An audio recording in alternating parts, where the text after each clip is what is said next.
hosting at our conference this week.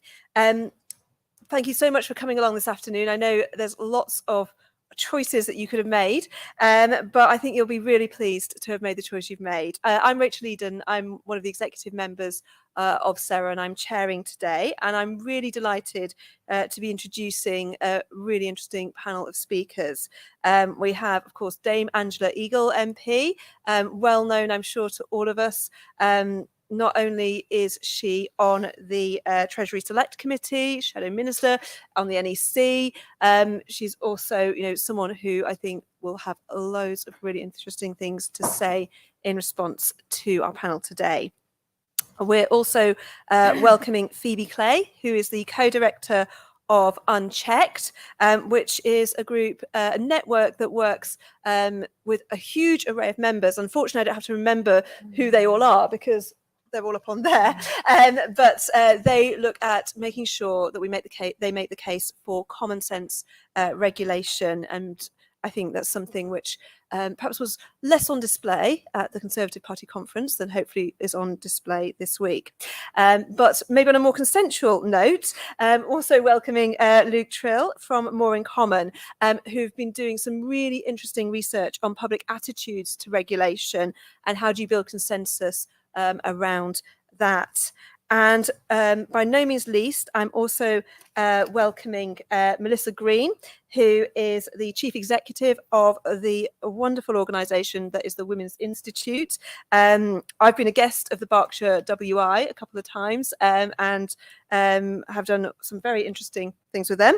And they really are a organisation that's got a long history of community action, vibrant inclusive space for all women, and also have actually a long history of campaigning for public protection. So we have a fantastic panel. We've also, as I look around the room, got a whole lot of people with all sorts of interest and expertise in this area. So we'll be making sure that we make time for contributions from the floor as well. So hopefully you're all kind of hydrated. It's as the Environment Campaign, probably note the issue around climate change that's affecting us right now.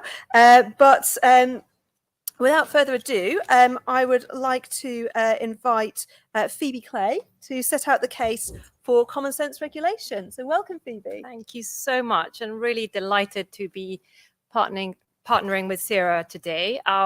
We are a relatively new organization, but we have big ambitions. And I guess one of our major ambitions at the moment is to ensure that the Labour Party really takes on the agenda around regulation. We want to see it really reflected in the manifesto. We want it to be really incorporated in the Green Prosperity Deal. We want it to be sort of at the heart of its programme for government.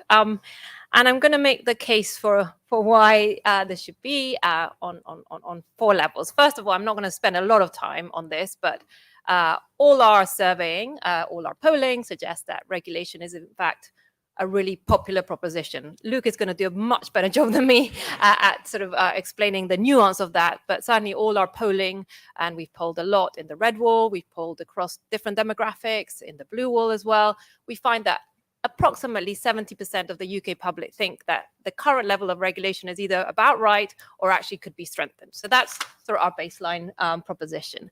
But I think there are other reasons, and perhaps these are more important reasons. One reason is that our analysis suggests that deregulation is very costly. The notion that deregulation enables us to take costs off the taxpayer, save costs for consumers, we believe is actually very, very incorrect. We find that small investments into regulators yield big returns. £1 invested in environmental regulations yields £3 in economic, public, environmental and health benefits. Those are not our figures, or those are DEFRA's figures. And likewise, we know that the costs of deregulations tend to fall on consumers and taxpayers. I'm sure it's going to come up, but the big bill that we are seeing coming our way as consumers around water pollution is in the region of £98 billion. So deregulation is by no means a sensible common sense decision. I'd like to just focus very briefly on what's been happening to our regulators in the UK, the Environment Agency in particular, given where we are. Regulators across the piece have seen cuts, real terms cuts of about 46% in the last decade or so. The Environment Agency has actually seen cuts that are even deeper. Our calculations go to this in the region of 60%. I think they've had a little boost recently, but nevertheless, these have been really, really deep cuts. At the same time, the Environment Agency's remit has increased, not just as a consequence of Brexit, but just as a consequence as the climate change and other environmental agendas have come up, important agendas have come up the agenda. So at this point, the poor Environment Agency has responsibilities for flood defences, clean air, net zero, I could go on, waste management, all of the things that we all really care about in this room. Their budget is £94 million. That is about 1 kilometre's worth of HS2. So this is a huge agenda, a really, one of our most existential agendas. And yet here we have an organization that, punches above its weight with a tiny budget. We need to fix this really urgently. The second sort of case for why we need to rethink the way we conceive of regulations is around fairness. Somehow along the way, we've found ourselves framing the issue of regulation as something that is not good for us as consumers, and indeed something that we can't afford. It's a luxury. Again, I think this is ill-informed. What we can demonstrate is that actually the cost of deregulation tend to fall most heavily on the people with the least ability to pay for it. People who cannot pay their way out of regulatory failures, whether that is moving house because the air is too dirty, or whether that is buying things online that you are sure that haven't got dangerous chemicals. These are not choices you can make if you are on a very constrained budget. The final point, and I hope this is like the uplifting one, is that I think regulation is exciting, it's hopeful, it's really, it's where the zeitgeist is. And it's a real shame that the proponents of deregulation seems to have stolen that energy and that vibrancy. We always hear, deregulation is going to, unleash innovation, attract investment, generate jobs, none of which is true. I think we need to sort of recapture a bit. Regulations, someone described it as the boring cousin of taxation. It isn't. It is a very political thing. It's a really important, something that affects people at a very immediate level in their everyday lives, and what they buy, what they consume, their children's behavior online, how they live, right? The rivers on in their communities. So to me, making a real stand on regulation really kind of would, I think, signal a departure from an economic model which was very much premised on the fact that we need to cut, we need to lower standards, we need to sort of aim low to kind of get growth going, to a very different vision, one that I think is much more reflected in the current Labour agenda, which is, we want to fix things, and these are really important tools that we have at our disposal. So to quote Keir Starmer, let's move away from that tyranny of low expectations and actually have a much better, much more positive debate around regulation. Thank you. Thank you. Thank you very much, Phoebe. And thanks for outlining a very optimistic view at the end there. It's always nice. I'm going to hand straight over to Luke, because I think it feeds very nicely in from what you said about public attitudes. So, Luke. Absolutely. And I want to start off with a story which I think sums up the British public's attitude to regulation. This was from a focus group that I was doing towards the start of the pandemic. And you remember there was that period when you could only go outside and do exercise for 60 minutes once a day. I'm sure lots of you remember that. It's hard to get away from. And we were sort of testing the limits of that with a focus group. I think it was in Blythe. And I put the question to the group, okay, so you support this, but, if someone went for a second run in the day, they did one bit of exercise in the morning and then they went for a second run in the afternoon, that would be okay. And there was silence in this focus group until one woman piped up and said, no, I'd taser them. And everyone else in the group suddenly started nodding along. And what I would say about that, what I think it shows is there is sometimes this myth that there's a libertarian streak running through Britain, that Britons are worried about the nanny state. That is absolutely not the case. Brits like rules, Brits like a ban. I can put the word ban in a poll and I can guarantee just from the word ban, it gets 20 to 30%. So I think that context is very often missed. And it's interesting that the kind of public discourse around regulation has been so dominated by this idea we can't do this for fear of upsetting the public who want great amounts of freedom. And I think one of the reasons that the British public are so keen on regulations, being told what to do, is they think it's fair. They want everyone to play by the same set of rules. What was really interesting about this research was we found that actually some approaches to regulation, for instance, pay to pollute, were actually quite unpopular because it was basically saying, if you're rich enough, there's a way out of doing this. You can get out of following the rules and regulations. So that fairness argument that Phoebe was making, I think, is really important. There's also sometimes a suggestion, particularly on environmental stuff, and it's one that drives me mad, that the group who become known as red wall voters don't care about this stuff. They don't care about climate change. And aside from being immensely patronizing, it's just wrong. Actually, if you look at the polling on support for rules which get you to climate action, it is just as strong amongst the red wall as it is in the south in these so-called blue wall areas. And one of the reasons for that, and I think commentators struggle with this, I think the media struggle with this, because what they tend to see is this is a group who, are concerned about things like small boats, and they're quite socially conservative on immigration. They're quite socially conservative on things like crime and would like tougher sentences. Therefore, they must be anti doing things in the environment. In fact, it's entirely the opposite. That group of voters in particular has quite high threat perception. And that threat perception drives them towards, worrying about what migration might mean for their lives, worrying about crime. But it also makes them amongst the most worried about climate and the environment as well.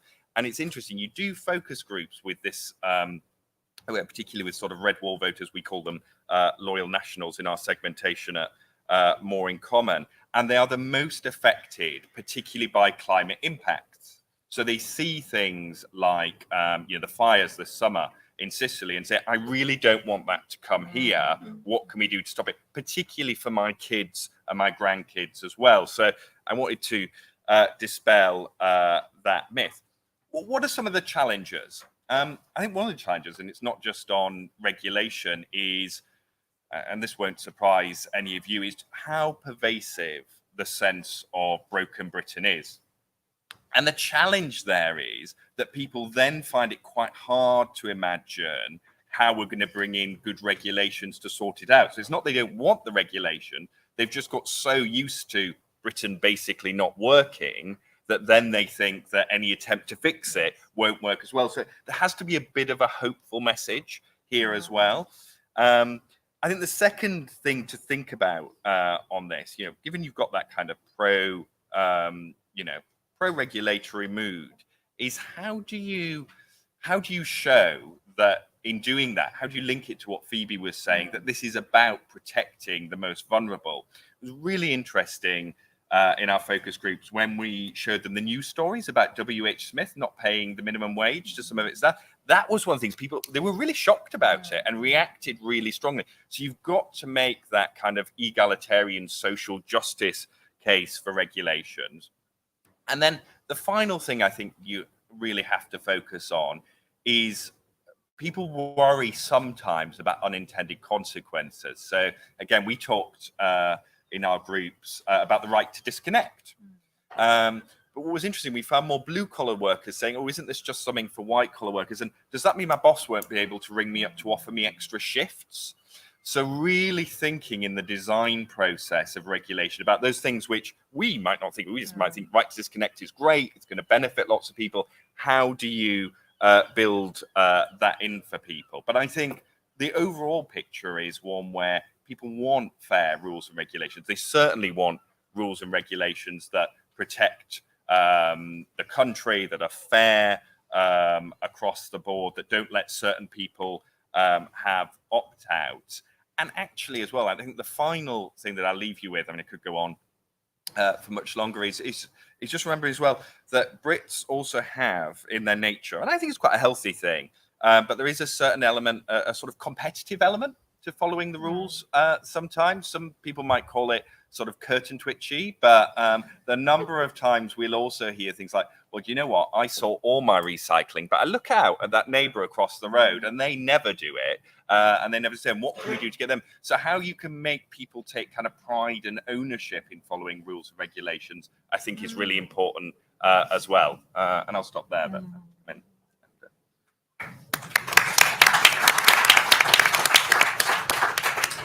Thank you so much, Luke. I found that fascinating. And just a little plug for SERA there. You mentioned making the social justice case for regulation. Well, of course, that's what SERA is all about. So anyone who's not a member already, I say this because I'm the treasurer of SERA and I want your membership fees. We're very cheap. But yeah, we're all about the case of making, the environmental and the justice case. So that's brilliant. Thank you so much. So I'm now going to hand over to Melissa from the Women's Institute for your response. Thank you. As introduced, I'm Melissa Green. I'm the CEO of the Women's Institute. Many of you will know our organisation. Some of you will be thinking different things about our organisation right now. Many of you will be thinking Jam in Jerusalem. I don't mind that at all. They're two things we're exceptionally proud of, and I'll share a little bit about why. What you might not know about us is that we were born in 1915 in the midst of the fight for female suffrage.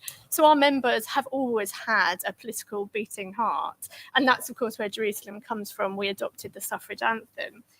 Our founding mothers were suffragists, not suffragettes, and they believed in constitutional means. And I think, that's really important for what we're talking about today, but it's also really why I'm here on the panel today. Sorry, am I sitting too far away?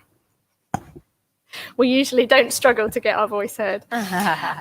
So our members have always prided themselves in observing what's going on in their communities, highlighting what's happening and working really hard to influence change. And today we're 180,000 women working across 6,000 individual charities in communities across England, Wales and the islands. And I like to think that our members have their finger on the pulse of what's going on in their community. They always have. You underestimate the WI at your peril, but then I don't need to tell the Labour Party that. So in 1915, our members didn't have the vote, but they were still at the coalface of what was happening in their communities. They were observing before anyone else what was changing, and particularly with the degradation of the natural environment. The WI gave them a voice for that and amplified it across the country. And we were talking about and thinking about Stevenage women long before any political party had set her in their sights. And we're highly organised, we're quick to mobilise, and we believe in community action. But we've also, right from our beginnings, believed that community action is not in itself enough. We've always called for the government of the day to support our action with strong and sensible regulation. And in 2023, as in 1915, we want to see a government that upholds the highest of standards for those around them. We're member-led, so our members decide what their priorities are. And I think, if you look at our campaigns, it's an interesting sort of narrative of the things that have happened across the 20th and early 21st century. We've got 105 years of campaigns, but our very first in 19 was asking the government to regulate housing because members could see how poorly people were living across the country and nothing was being done. Since then, we fought for equal pay in the 50s. We were the first to educate women about HIV and AIDS in the 80s. And we've launched in 2017 a groundbreaking campaign called End Plastic Soup, looking at microfibres. And we've set up organisations which are part of the fabric of this country. Keep Britain Tidy. We're a founding partner of the Fair Trade Foundation. We believe in getting things right and backing them up with sensible regulation. But I'm not here just to show off about the campaigning prowess of the WI. I'm here to discuss what our members care about in terms of environmental protections. If there's one thing through the 100+ years of campaigning that unites those generations and unites our current 180,000, it's looking at the natural environment and asking what's the government doing about it. We absolutely believe in individual responsibility, and we always start there. We always start with behavioural change. We educate ourselves, we educate others, we lead the way in what we want to see changing. But as I say, community action on itself is not enough. And we always fight for sensible public protections. We love rules. And I think from what you've heard from the two speakers already today, the majority of people do. They see it as the foundation of a confident and stable society. We encourage innovation, but we want something that's sustainable and well managed, that manages to deliver something for all communities. We also fear that an over-reliance on individual action without government protections leads to apathy, this sense of why bother? Why bother when the government doesn't hold to account the people who can have the greatest impact on the environment around us? And we know that, as has previously been mentioned during the cost of living crisis, that decisions have to be made in households where the environmental issues can't always be at the forefront. Why should you make the decision between what is affordable and what's the right thing for the environment? So we want environmental protections that deliver all communities, not to abdicate personal responsibility, but to underpin it. So the prize, I guess the prize today and at conferences at the moment is that vote. We want the next government to aim higher with the standards they set for those who have the greatest impact on the environment around us. Our members will be looking at the manifestos to see where those protections are being put in. They will be grilling candidates. They will be looking at voting records. Our members really care about those things and they don't let up on them. And the political prize, of course, is the vote of those women who are committed to supporting practical change and those who fear that those environmental protections are always the first to go when things get difficult. Over the last few years, our members have campaigned for a number of different areas of regulation. This year, in 2023, we've worked with Unchecked on the retained EU law bill because our members were mortified that some of the hard-fought environmental protections were being eroded from the statute book. They really care about things like clean water, natural habitats. Last year, we worked on the Warm This Winter campaign, looking at a package of measures that helped with the cost of living crisis, but not at the cost of the environment. And in 2021, we launched a report from the APPG on microplastics, of which we're the Secretariat, looking at some of the regulations around the textile industry, the plastics industry, and also asking for compulsory microfiber filters to be introduced into all washing machines sold in this country by 2025. And this year, we're looking at clean rivers, because again, our members notice what's decaying around them. So 115 years on, I think our founding mothers would be really pleased to see that women's voices are being listened to and that they'll probably hold a really big part in what the outcome of the next general election is. And they'd be pleased to see that it's being shone by a party that comes from the same fight for equality as we do, from that late 19th century, early 20th century fight. But women have always had an impact on our democracy, whether they had the vote or not. And it's nice to see now that women are being asked for their views. But I suppose I'd finish by saying it's important to listen what women are actually asking for. Too often you see these boiled down profiles of women who seem only to care about the things that really impact them on a day-to-day basis in their homes, in their families, in their communities. And I would say look deeper, because our members do look deeper. They want commitments that get stuck to. I believe that our members and women more broadly will determine the outcome of this general election. So we will be eagerly looking at the manifestos that are produced. And we look forward to a governing party that reflects the fight that we've been on since 1915. Thank you. Thank you very much, and lovely to hear that talk about practical change. And never apologise in a Labour Party meeting for loving the song Jerusalem. I think it's the Labour Party hymn. So, there's a lot to sum up there, and it's fortunate that I don't have to do it, and we have a far more able person in the room to do it. So I'm going to hand over to you, Angela. Thanks so much for being here.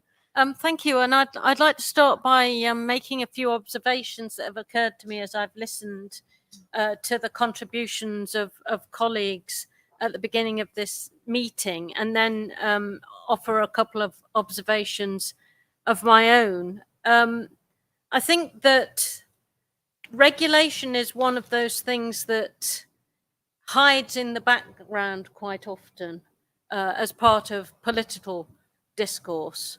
unless you happen to be embroiled with it, either as a producer of something that needs to wrestle with a particular area of it, or a consumer of something that hopefully is going to be benefited by it. And so it's one of those background things that can have an enormous effect on outcomes, good or bad.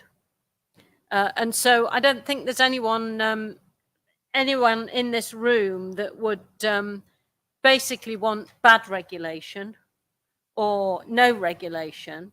They want good regulation that can achieve a stated outcome and get to a position where, whether it's a competition in the market, or whether it's consumers making a choice, or whether it's protecting what I would, as an economist, call the externalities, be it pollution or other things, where those regulations, which are there for a reason, actually work. The second thing I'd say is that we're emerging from a period of politics where the general view, and it began probably with Mrs. Thatcher, is that regulation is a bad thing per se, and that all markets somehow will settle in the best, most advantageous position automatically. I would call it a market fundamentalist faith view of the world, which is wrong in theory and has been proved, I think, to destruction to be very wrong in practice. So I think another observation I'd make is that we are at a stage where we have to have a different philosophy of regulation and a different way of measuring whether what we're doing is the correct thing to do. I go along and from talking to my own constituents and meeting people all the time in my day job with what Luke was saying about us being actually a nation of people that like rules and want them to be fairly applied. But there is a crust of libertarian people who adhere to the market fundamentalist view that try to distract from that basic proposition. There was a time, as we were developing as a society, where the regulation of pollution or water or sewage was seen as a good thing and celebrated by communities. And it's gone into the background until all of a sudden we've woken up and realized that we don't have any protection against pollution or by sewage or the contamination of our water supplies, because we've taken our eye off the ball, and the enforcement mechanisms, which used to be taken for granted, have been defunded to such an extent that actually they're not effective. So I think another observation I'd make is that regulations are important in preserving and advancing a civilized society, but they can be the most perfect regulations in the universe if you've got no method for enforcing them. And actually having a more powerful enforcement mechanism and funding that properly, whether it's regulation of the labour market, whether it's health and safety, whether it's food regulations, whether it's water, whether it's in the power sector, all of that would make for better outcomes if we could enforce. So the enforcement muscle, if I could put it that way, has got to be much better than it is. And I think it's impossible in the time that we've got really to underestimate quite how much our system of regulation and enforcement has fallen into decay. And so there's an enormous job to ensure that it actually is fit for purpose and proper. And that's without getting into philosophical discussions about what the purpose of regulating utility markets is competition the best way of enforcing regulation and standards, or is it something else? I would say probably something else, particularly for utilities. And there's a range of these issues that have just never properly been looked at. If we look in the utility sector, there's been massive mistakes made in the water industry There's been massive mistakes by the regulator. There's been massive mistake, which is captured, by the way. I mean, the number of regulators that have gone on to have very cushy jobs in particular water companies is astonishing, but not surprising. So there's issues around that. If you look at the energy sector, that's been very badly regulated in terms of how they decided they wanted to encourage competition, which has led to the creation of a lot of companies that were too small to survive, made quite a few people very rich, and they've walked off and left the bills with the public sector. So I think there's also an issue about the kind of markets and capitalism that has been allowed to develop in this past period of market fundamentalism, and that is an extractive one, where a rentier capitalism, where people who are the middle men actually come in and extract wealth without giving a lot back. We've now got to go into a period of investment so that we can create future industrial activity and economic activity in services and manufacturing and other areas that will actually allow us to be prosperous in the future. And I don't think we can do that without appropriate, forward-looking, agile regulation. If you think about AI, how that can't just be allowed to develop willy-nilly in somebody's lab without there being transparency about what the values that are being put into the algorithms and the machine learning that's coming up with new AI are. And we know, for example, just to give a very tiny example, a lot of AI is used in job search now and applying for jobs, and lots of CVs are looked at and picked out. But we don't know whether the machine that's doing that has imported a race bias because of who programmed it in the first place, or assumptions that were made, or a sexist bias, or any of those things. So we need transparency. We need debate about what regulation in these areas should be about. And we need to be much more upfront about what our output is. And that's fair, well-regulated, working markets with good enforcement, where if I go on the internet and order something, I've got rights if it doesn't turn up. And if I order I wouldn't order pharmaceuticals on the internet at the moment. I don't know whether anyone else would. But the trusting nature of the people who do, and the kind of stuff that they get sent to them, is where there's a big gap. And it's up to the state and the authorities, in my view, to regulate that and make it impossible for organizations, nefarious or otherwise, to benefit and profit from doing the wrong thing. They have to benefit and profit from doing the right thing. And that's what regulation is about. So one last point, I think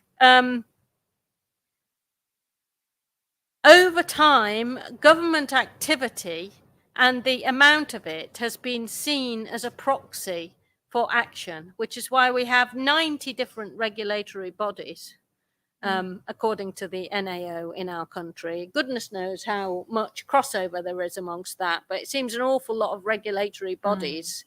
And it doesn't seem to me, even thinking about it, that we got that sort of figure right.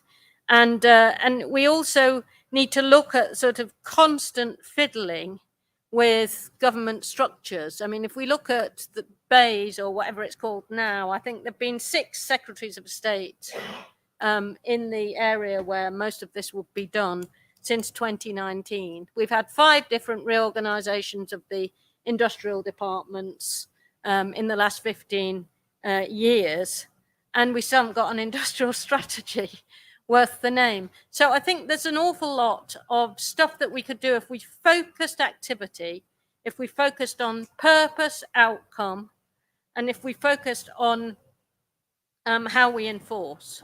And we get away from the myths about there being a Brexit dividend, which is about sweeping away regulation, at the same time as we're not enforcing regulation. So we need to get away from the market fundamentalist analysis of what regulation is and start having a much more open and transparent debate about why we need regulation in particular areas and how that can most sensibly be achieved without damaging economic activity. The only economic activity you need to damage is the economic activity that's actually damaging. And so I think we're at the edge of a completely different era in this whole area, and I, for one, look forward to it. Thank you.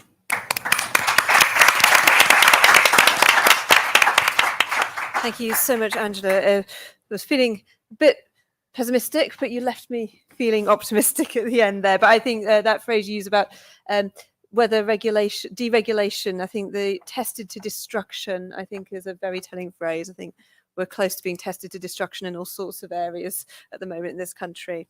Well, thank you so much to our opening speakers. I hope that's given you all some food for thought, and I hope it's also given you food for what you'd like to ask. So I'm going to take speakers in the traditional groups of 3. So as a lady in the green top here, lady here, yes, hand right up in the air, and to your left, well, my left anyway, on the same row, I think it is.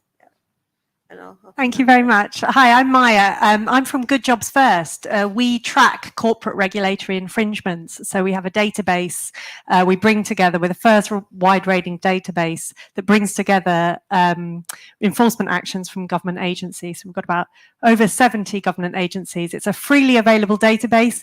You can go onto Google now, type in Violation Tracker UK and put in the name of any company, select a regulator, and you can see all the work they've done since 2010.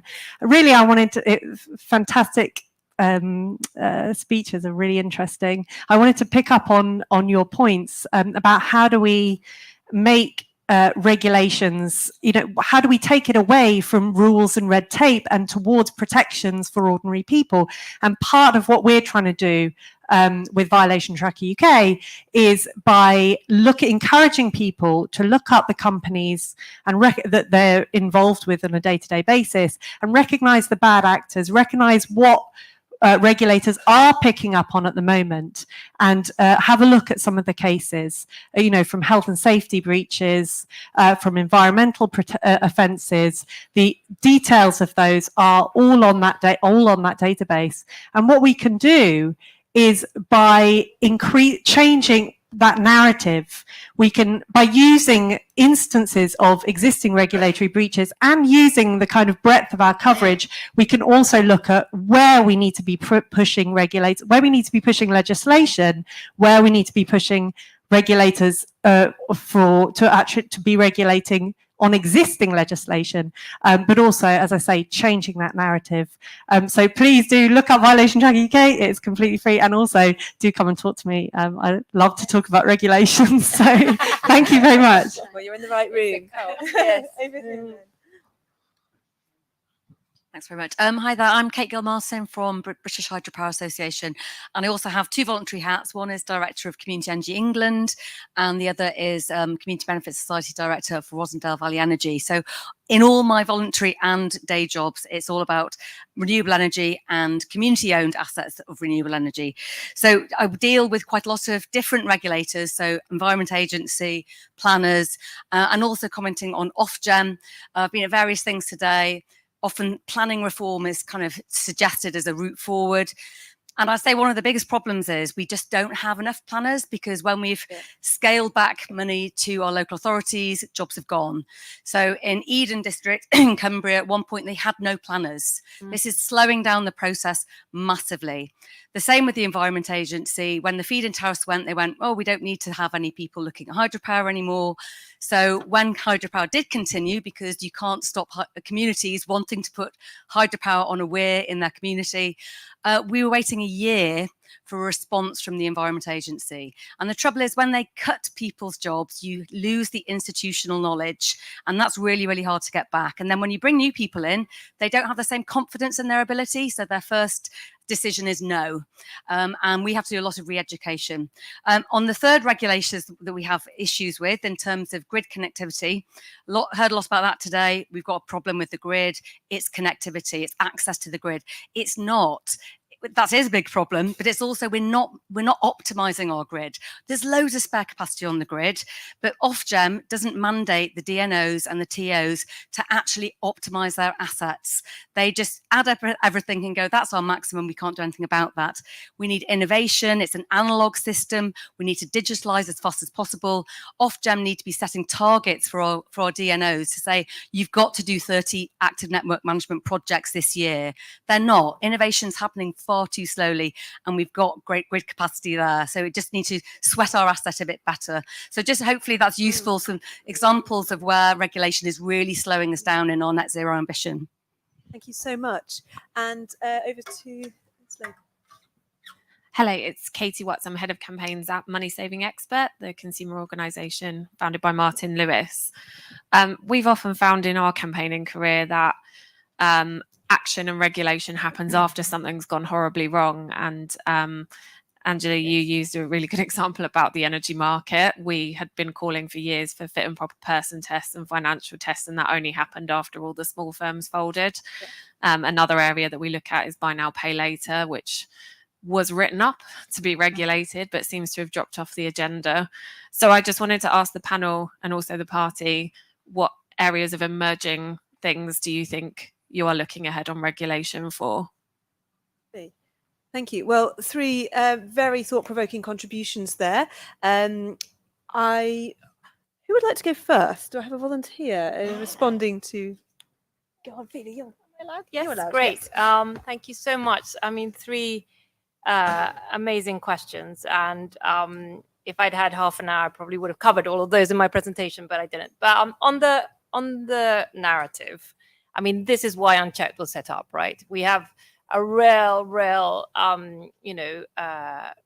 disjuncture between the way that the public thinks about regulation and the way that, we frame regulation in public discourse. And that sort of narrative is burdens, it's red tape, you know it, and you hear it consistently, and you hear it relentlessly, and it's just, the drumbeat, which is really important, because you ask, how do we deal with that? Well, we have to do the equivalent, right, on protections. And that's what we've been set up to do, to really, we call it the murmuration of pro-protections kind of advocates. We are really bad at it, because, what some of us care passionately about chemicals, other of us care passionately about financial services and the regulation of those. Others, about labor market protections, and these are such important issues, but we sort of then kind of, we lock into those issues, and then we fail to do what the advocates of deregulation do so well, which is tell a compelling, cohesive, relentless story about regulation is there to protect us. And that's sort of what we're trying to do. So yes, please do come and talk to me about that. On the staffing question, I mean, it is being quite clever, right? If the best thing you can do to put people off regulation is to deliver regulation really badly. And the way to do that is by cutting staff, right? And if you don't cut staff by employing less well paid, less motivated, and often less capable staff, and that's what's happened. Exactly, that's exactly what's happened. We've seen staff cuts of about 35%, and as a consequence, less monitoring, less investigations, and critically less prosecutions. Which I was going to say, you are just getting the real kind of cream on the top, because a lot of this stuff is just not going discovered because there isn't the level of staffing. And then on the final question, I mean, I think there's just so much out there. There's the bread and butter stuff that we all assume is being taken care of and isn't. And then there's this whole other kind of, gambling. We could go on and on. I mean, yes, buy now, pay later, or just a whole kind of plethora is whack-a-mole. And I guess it's really hard to think about that sort of issues-based, because you could apply it to anything. So we are, very passionate about the fact that the key point is to really take a good look at regulators, and in addition to that, really sort of look carefully at the policy levers that have been put in place, like the growth duty, like some crazy things like, for every regulation you put in, you have to take 3 out. There are all these things that are embedded into the decision-making process in government. We really need to take those away, because if we sort of start looking at every issue, it's going to be really hard to deal with it. Thank you. Angela, do you want to say? Very quickly, I mean, the second, Kate, about financial services, mean, the financial services sector innovates constantly, normally by making things as confusing as possible, by hiding the prices that they're charging for it, by seeing how small it's possible to get the small print, which the regulation forces them to include with everything, but I can't read, even with a magnifying glass 50 times the size of the glasses I'm wearing now. And if I could read it, I wouldn't understand what on earth it was going on about. So once you've got to the stage where you've done all of these practical tick boxes, you've got all this small print that's unreadable and meaningless, and that whenever you try and get something on the phone, you have to sit there while they read through a big load of stuff that you've got to be told so that they can say they're conforming with the regulation. You've got the regulation wrong. We did try when we were last in government to have stakeholder pensions, much simpler, more regulated products that were cheaper, where everybody would have known what they cost, throttled by the industry because they weren't making enough profit on it. So there are different things going on in some sectors of the financial services industry, and the FCA do what they can. And, you know, every year or two, I think they're probably the only regulator that's growing and growing and growing. And on the Treasury Select Committee, we still spend our time talking about the boundary and the periphery of regulation, and the boundary and where it should be and what's regulated and what isn't. Because in general, things are so complex, consumers don't understand whether something's regulated or not. So I could go on for a very long time about financial services. I think to some extent, the issue there is about following the letter, not the spirit of the law. And I think we actually need to get much more into regulation where we want people to follow the spirit of the regulation as well as the letter of the regulations, and think about that. In terms of planning, I mean, those constraints, if you've got a government that doesn't really believe in sort of moving forwards and organizing and having strategies and plans, and where there's been a period of austerity, then you end up with everything trapped in a kind of never-ending cycle of not being able to make progress, even when you've got fantastic projects. I mean, Heathrow Terminal 4, Heathrow Terminal 5, HS2, we don't need to go on, but it takes years and years and years and years and years even to get to planning, and then it's cancelled by an incoming government, and then you go back to the start, and then you do it again, and you've still got the Victorian railways, and you know, the airport hubs are all in Schiphol and various other places because you've lost your central hub. So, you know, we've got to get the balance right. We've got it wrong all ends up at the moment. Thank you. I just wanted to come in on a couple of the questions. One is about regulation delivered badly being the best way to prove to people regulation is bad. I would say our members see that a mile off. And so when they see a process that's been made absolutely unnecessarily complicated, they will go after it. And a recent example of that would be our bathing waters campaign, where the process to designate bathing waters, however passionate you are, most people would lose interest after the 100th form and piece of paper and wait you have to get that status.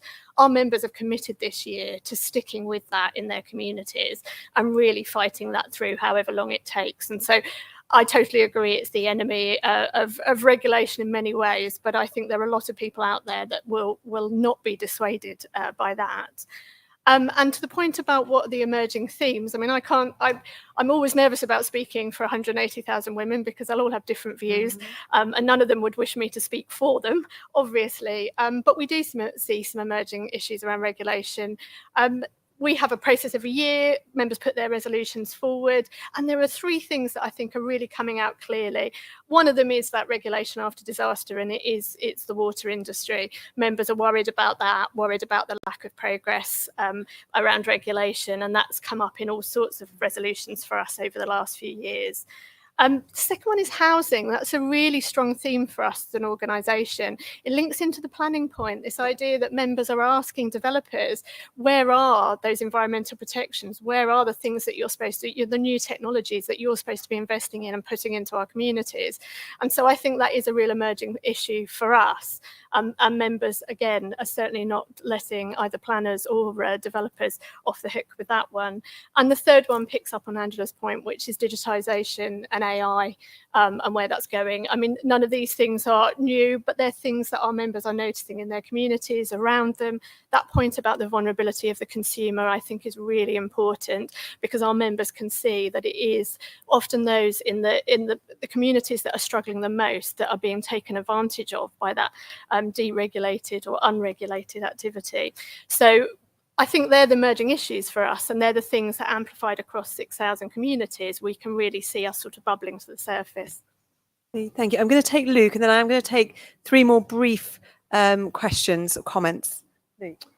Brilliant. So the first question about business and following the rules. We've just done some new research with UCL on trust and feelings of respect by different institutions. And we've created this quadrant map, which basically shows high trust, high respect, low trust, low respect. There are 2 types of organizations, well, 2 organizations, groups who are in the low trust, low respect. One of them, I think, will please everyone here, is the Conservative Party at the moment. The other one is big business. And that's because of a feeling that big business, particularly since the financial crisis, has broken its side of the social contract. They don't follow the rules in the way they should. And very often when we talk in focus groups, people will say, they do all of this sort of CSR social good stuff, but they don't get the basics right. They don't treat their staff well, they don't treat their customers well, and they don't follow the rules. So absolutely, and it sounds like you're doing great work. On funding for regulators, look, I used to work at Ofsted, which is probably one of the regulators which is less popular in this audience. But, Ofsted has had 50% real terms cuts since 2010.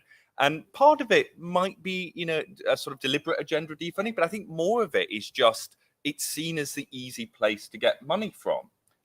You can't take money from something like a core schools budget, so you take it from the regulator instead. But that has very real consequences for their ability to do their job well. And I should say, when in the 2019 manifesto, Labour pledged to abolish Ofsted, when you tested that, it was actually one of the least popular policies, the most off-putting to parents, which again, I think shows that support for regulation. On emerging threats, I think this is a real challenge, and I think it's difficult to navel gaze.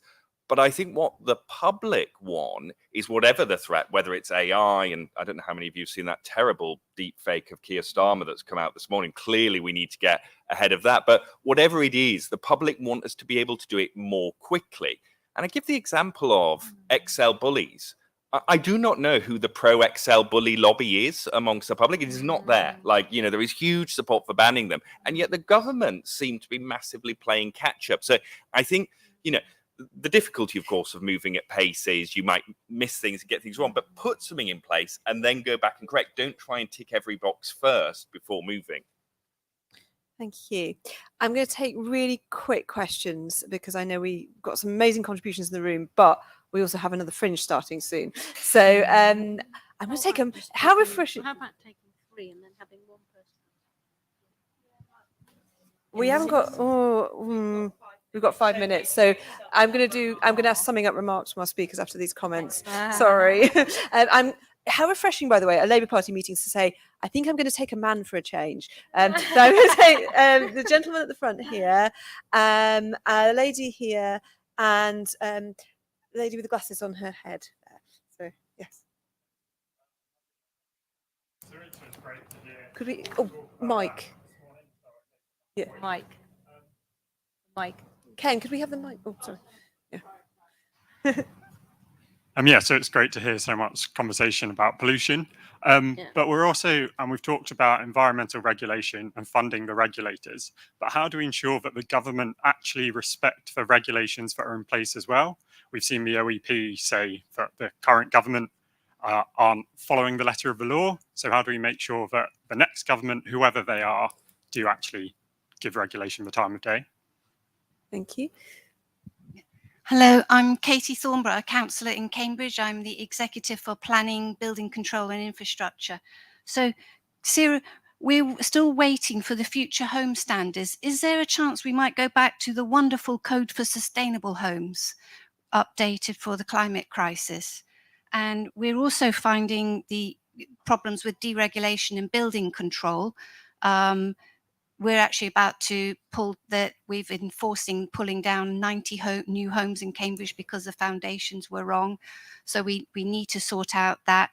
And if we do sort those two out, then the problems with the future infrastructure that's going to add a lot of cost to water and grid capacity will benefit. But also, will you continue to support more women councillors, because women in the deciding placemaking makes a big difference to the final outcome. Thank you, sister. And over here. Hi, I'm wearing my glasses now. I'm Sarah William. I'm from Staffordshire Chambers of Commerce. So I want to put a slightly different perspective, perhaps a little bit more about changing the narrative from businesses as well, especially smaller businesses that are very loyal and local to their place. And I think it is the narrative also needs to be that this is not about all businesses misbehaving. It needs to be very clear about how that works. So I've got 3 points I really wanted to make. One is that around staffing, around planning, one of the things changed in the last about 8 years. We're always also businesses and it confuses the forces. I think there needs to be clarity about the roles of business and whether they closed down. I think as a result of that, things like local plans and things years. But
in an overall strategy, which only a government, which is trying to not direct but mold directions of travel, can actually help produce. And so I think that this kind of libertarian, and we're not doing it, we're not enforcing what's there anyway, and we're going to try to persuade people that we're doing lots and lots by just having the vast majority of our regulation in tick boxes is gone.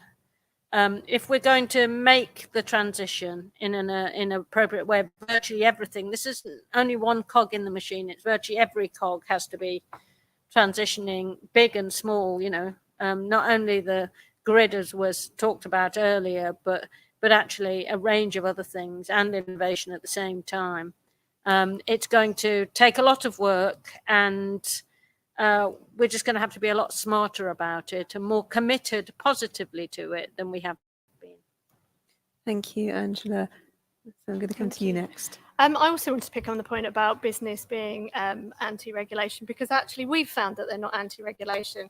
We've actually found in our campaigns that big businesses really want this regulation, but actually without government support and partnership on that, they lose competitive advantage. So, for example, for our microfibers work, we worked with the white goods industry. One particular company created the technology and they made it open source for everybody else. They weren't looking for competitive advantage, but without that regulation, they were at competitive disadvantage because they'd spent millions producing and developing that technology. So I think it is about partnership. I don't think there's a good and bad here. It's not one side against the other. But there's lots of things we've alluded to. There's a lot of mythology here about what people want and why. And I suppose that's my second point, is that I think this is about pragmatism and listening to what people are actually asking for rather than trying to get at it. I think we can make about people generally wanting to the data sets that we're putting. So that isn't the case. It's really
sort of inviting people in this audience. You've been really, really great, saying exactly the sort of things that we're hoping people are thinking, to follow us, to get in touch.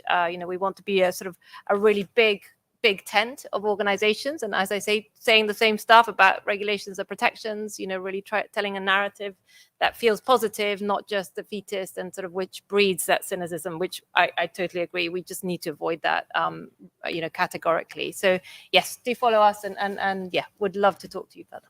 Thank you. Well, firstly, can I say a huge thank you to all of you in the room for your contributions, for your attention, and to our wonderful speakers. I think they deserve another round of applause. I think that agenda we've heard about a need for fairness, but also security in order to enable economic growth is actually really exciting for the practical change we're going to bring. Listening early, acting now. And there's loads of ideas in the room. So I think what we need to do is get out and give people hope that we can deliver justice and sustainability. So thank you very much for being here. I hope to see you around conference. Thanks, Sarah.